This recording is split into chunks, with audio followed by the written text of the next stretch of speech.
今日陽光普照，兩隻鸚鵡藍莓同青檸去咗公園散步。不過佢哋又為咗一樣嘢開始嘈起上嚟。我話你知，剪飛行羽等於斷翼，係禽鳥界嘅大忌。唔剪咪成日亂飛，撞牆又撞玻璃咯。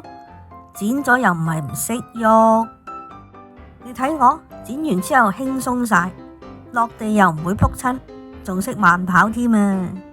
青檸剪咗飛行羽之後，成日周圍跳，仲自創咗套地面戰術。你睇，剪完飛唔到，我就唔會飛入抽油煙機啦，幾安全。你飛唔飛到都係咁噶啦，老細。你上唔到嚟，就永遠唔會知道咩叫自由，咩叫遠望。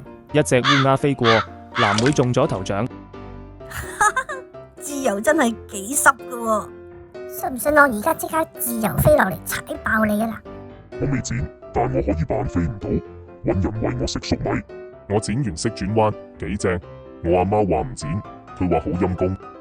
我又唔係逼你剪，但係你唔好逼我飛咯。我唔逼你，但係你逼到我想踢你落街啊！講講下，起風啦，一陣大風吹起。我走先，下次繼續。喂，我跑緊啦，你等埋我啦！哎呀，剪與唔剪冇絕對，最重要係你識得接納不同嘅飛行方法。咁你哋又支唔支持？留言話俾我哋知啦〜